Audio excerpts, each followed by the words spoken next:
যখন আপনি আদালত শব্দটি শোনেন তখন আপনার মনে কি প্রতিফলিত হয়? না, আমি ব্যাডমিন্টন কোর্ট বা বাস্কেটবল কোর্টের কথা বলছি না।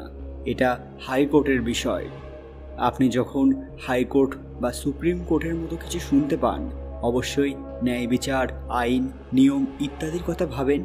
কিন্তু আপনি কি কখনো ভাবতে পারেন যে হাইকোর্টের মতো জায়গাতেও প্যারানর্মাল অ্যাক্টিভিটি হতে পারে?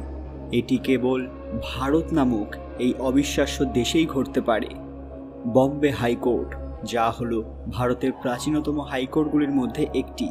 কিছু লোক দাবি করে যে এটি ভারতের সবচেয়ে ভৌতিক স্থানগুলির মধ্যে একটি।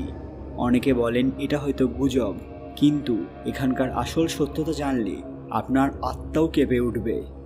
আমাদের আজকের নিবেদন হন্টেড বম্বে হাইকোর্ট। ভিডিওতে এগোনোর আগে সবাই আননোন মিস্ট্রি চ্যানেলটি সাবস্ক্রাইব করে নেবেন।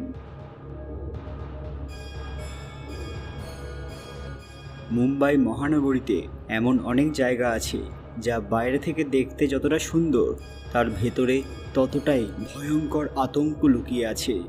মুম্বাই মহানগরী, যা হয়তো অনেকের কাছে স্বপ্নের শহর।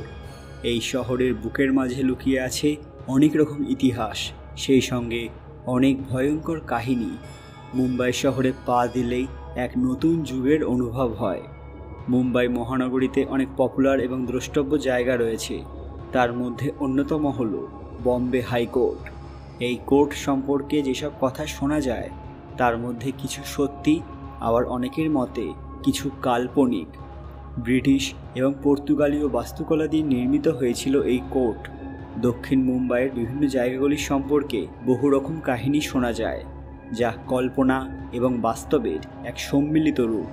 মুম্বাইয়ের এই অঞ্চলে বহু বড় বড় ইমারত রয়েছে, যার মধ্যে অন্যতম মুম্বাই হাইকোর্ট। 1878 সালে নির্মিত হয়েছিল এই বহুতল ইমারত। ভারতে যে সকল পুরনো উচ্চ আদালত রয়েছে তার মধ্যে এটি অন্যতম প্রধান। এখানে মহারাষ্ট্র, গোয়া রাজ্য, দাদর, নগর হাভেলি আর দমন দ্বীপের কেন্দ্রশাসিত অঞ্চলগুলির জন্য কার্য হয়ে থাকে।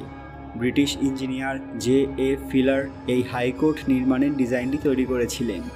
1879 সালে এই আদালতে প্রথম কাজ শুরু হয়। মুম্বাই হাইকোর্ট শহর তথা দেশের একটি প্রসিদ্ধ, ঐতিহাসিক এবং মহত্বপূর্ণ স্থান হওয়ার সঙ্গে সঙ্গে এই জায়গা একটি হন্টেড স্থান রূপেও কুখ্যাত। শোনা যায় একটি আত্মা এই আদালতের ভেতরে এখানে ওখানে ঘুরে বেড়ায়। এই আত্মা সেই সব মানুষদের ভয় দেখায় যাদের বিরুদ্ধে অন্য মানুষকে হত্যার মোকদ্দমা চলে। একবার একটি ঘটনা ঘটেছিল। এক ব্যক্তিকে হত্যার অপরাধে আদালতে বিচারাধীন অবস্থায় আনা হয়েছিল। সেই আত্মা ওই ব্যক্তিকে এতটাই অত্যাচার করেছিল এবং ভয় দেখিয়েছিল যে সেই ব্যক্তি সুইসাইড করতে বাধ্য হয়। আরও একবার একটি ঘটনা ঘটে, যে সময় কোনো এক ব্যক্তির বিরুদ্ধে একটি ভুল শাস্তির অভিযোগ আনা হয়েছিল। সেই ব্যক্তি নির্দোষ হওয়া সত্ত্বেও জজ সাহেব তাকে মৃত্যুদণ্ডের আদেশ দিয়েছিলেন, যার ফলে সেই সময় থেকে ওই মৃত ব্যক্তির আত্মা মুম্বাই হাইকোর্টে এদিক ওদিক ঘুরে বেড়ায়। তার মুক্তি আজও হয়নি। সেই ব্যক্তির সঙ্গে ঠিক কী ঘটেছিল সেটি সঠিকভাবে কেউই জানেন না। যদি ওই ব্যক্তির সাথে সত্যি অন্যায় হয়েছিল তাহলে তার আত্মা অবশ্যই এই কোর্টের মধ্যে মুক্তির অপেক্ষায় এখনও রয়ে গেছে।